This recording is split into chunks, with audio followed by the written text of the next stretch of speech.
Ал енді жақсылықты кімнен бастап жасаймыз? Жақсылықты жақынымыздан бастап жасаймыз. Ата-анамызға жасаймыз. Көбінде ойлаймыз, ата-анамыздың кейбір ата-аналар бар, бала шағасының мазасын алып жіберуі мүмкін.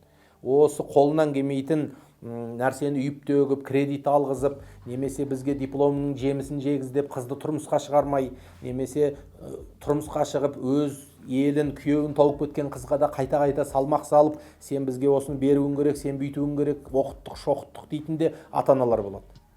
Бірақ ол енді ата-ананың да тәрбиесі мен кісілігіне байланысты дүние. Бірақ сөйте тұра, әсіресе ата-анасын бағып қағуға міндетті болған ұл балалар, егер қолында мүмкіншілігі болса, қыз балалар да ата-анаға жақсылық жасап тұру керек. Жақсылық деген не нәрсе? Жақсылық деген тек қана материалдық игілік емес. Соның телефон шалып көңілін сұрасаңыз да, ауырып қалған болса, соны айтқызбай тұрып сұрасаңыз, немесе ауруына бір шипа іздеп, әбігері болып, сіздің жанашырлығыңыз бен уайымыңыз сезіліп тұратын болса, міне жақсылықтың басы сол болып есептелінеді екен. Сондықтан қазақ айтады, қайғы дейді, бөліссең азаяды, қуаныш бөліссең көбейеді дейді. Қуанышты егер біз бөлісіп, соған ортақтассақ, арасында оны көбейтеміз, ол адамды асып тасытып жібермейді. Ал енді қайғы қасірет кімнің басына келмейді? Сол кезде қазақ не дейді? Көңіл шай береді. Міне олсы да жамандықты бөлісу. Көңіл шай деген не? Бір қайғыға, қасіретке батып отырған адамды арнайы қонақ қып шақырып, тәтті дәміңізді алдына қойып, жақсы жылы сөзіңізді айтып, арнайы көңіл бөліп, көңілін сергітіп, ішінде құса болмасын, ішіндегі уайымы ішке түсіп кетпесін деп, қайғысын бөліссеңіз, мінекей сол қайғыны азайтады, жеңілдетеді екен. Сондықтан бұл жақсылық деген тек қана материалдық тұрғыда емес. Ал енді жақсылық жасау материалдық тұрғыдан болғанда мешіт саламыз, медресе саламыз, әртүрлі жақсылық жасаймыз. Одан басқа да мыңдаған жақсылықтың түрі бар. Біреуге тамақ әпер, біреуге киім әпер, біреудің үйіне су кіргізіп бер, біреудің үйінде жылы су кіргізіп бер, дәрі-дәрмегін алып бер, немесе материалды түрде қолыңнан келмесе, физикалық тұрғыдан барып жәрдемдес.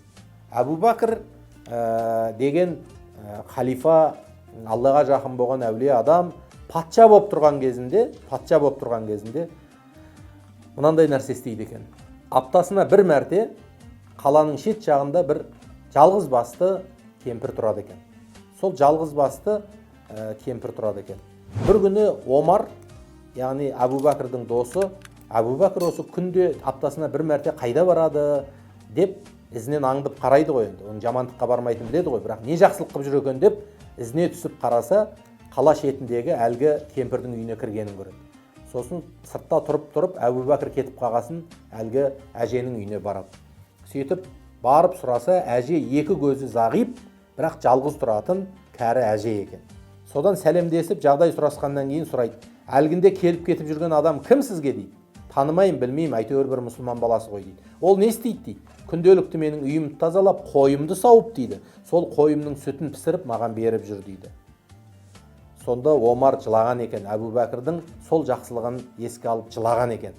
Ей Әбу Бәкір, сен өзіңнен кейінгі адамдарға қандай биік деңгей қалдырып кеттің, бізді қинап кеттің ғой. Сен істеген нәрсені енді биліктегі адамдар істей алмай қиналады ғой деп, лауазымды ұлық адам ретінде сондай дүниені де жасауға болатынын қалдырған Әбу Бәкірге таң қалған екен. Сонда Әбу Бәкірдің жақсылығы сондай, ол биліктемін деместен, мен биік қызметтемін, лауазымдамын деместен, бір ауылдың шетіндегі кісінің барып қойын сауып, соның сүтін пісіріп, Құдайдың алдында ризашылығын алып жүр екен. Тіптен ана кісіге кім екенін айтпайды екен, зағип әжеге. Әйтеуір бір Құдай деген мұсылманмын ғой дейді екен. Кейде бір адам лауазымға отырса, немесе бір үлкен тіршілікке барса, жүрісі де өзгеріп қалуы мүмкін.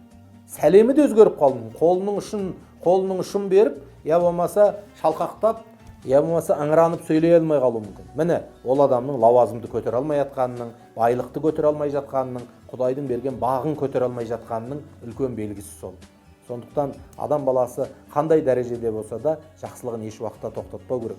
Кешегі 40 жыл ел басқарған Дінмұхаммед Ахметұлы Қонаев атамыз өзінің академиктігінен, академикке сол замандарда үлкен ақша берілетін. Сол кеңес кезіндегі академиктерден алатын ақшасын жетімдердің үйіне ай-мамай аударып отырған екен. біздің елбасымыз Нұрсұлтан Әбішұлы Назарбаев өзінің халықаралық үлкен бір жобадан алған табысын, қаржысын мына Аружан Сайынның қорына аударып, сол арқылы жетімдердің жағдайына үлес қосқанынан білеміз. Яғни осы секілді кешегі Димаш атамыз болсын, бүгінгі Нұрсұлтан атамыз болсын, қолынан келген осындай жақсылығын біз ұрпаққа үлгі қылып айтып жүруіміз керек. Неге? Себебі үлкендердің үлгісі бірде болмаса біреудің қайталап істеуіне бәрібір мүмкіншілік береді.